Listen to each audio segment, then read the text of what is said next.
pourrait parler de la dialectique entre la notion de cycle et la notion d'empire. La notion de cycle, c'est une projection dans le temps. La notion d'empire, c'est une projection dans l'espace. La notion de cycle, c'est une façon de vouloir contrôler indéfiniment un espace, un temps, ou de contrôler un temps infini. La notion d'empire, c'est de vouloir contrôler un espace infini ou infiniment d'espace. Dans les deux cas, il y a une espèce de hubris du contrôle du temps ou du contrôle de l'espace. La notion de cycle est liée à une technologie extrêmement avancée. La notion d'espace est liée à une technologie tout à fait progressive. Et en cela, la notion de temps, la structuration, le balisage du temps, appartient à une sorte de théologie alien, en quelque sorte, c'est-à-dire suprahumaine, divine, transcendantale. Alors que la notion d'empire est une notion, une donnée qui a traversé les siècles, les millénaires. Les hommes ont toujours su constituer des empires, alors que, au niveau du temps, ils ont effectivement, depuis le XVIIIe siècle, depuis la fin du XVIIIe siècle, plutôt depuis le XIXe siècle, ils ont élaboré et tenté d'échafauder des structurations du temps, qui d'ailleurs existent.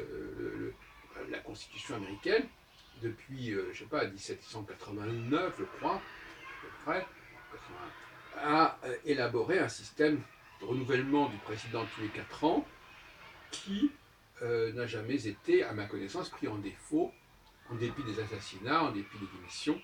C'est tous les 4 ans que ça se fait, puisque le vice-président est une variable d'ajustement. Bon. Mais,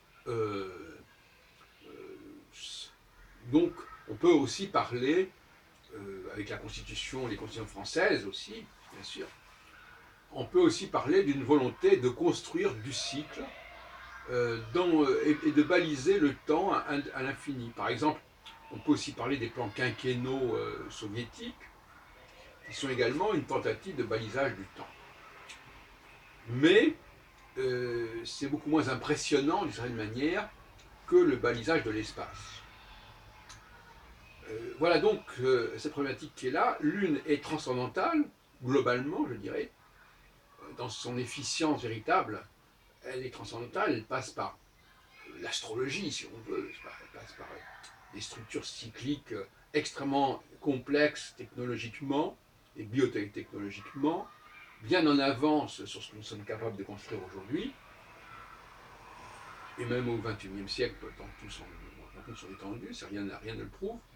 Inversement, les structures impériales sont une création des hommes, donc beaucoup plus immanente, si on peut dire, beaucoup plus autochtone, et qui constitue une sorte de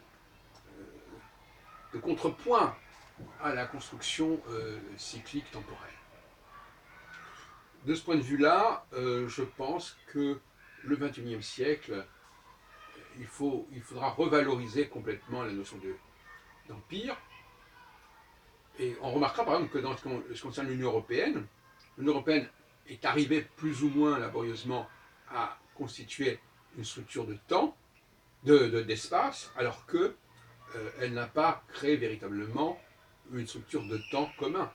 Les élections continuent à avoir lieu à des moments complètement différents d'un État à l'autre. Alors, comme vous avez 28 États, ça veut dire qu'il y a 28 temporalités différentes qui cohabitent et qui coexistent en dehors des élections européennes, bien évidemment, qui sont programmées au même moment, mais qui n'ont plus actuellement qu'une incidence relativement secondaire.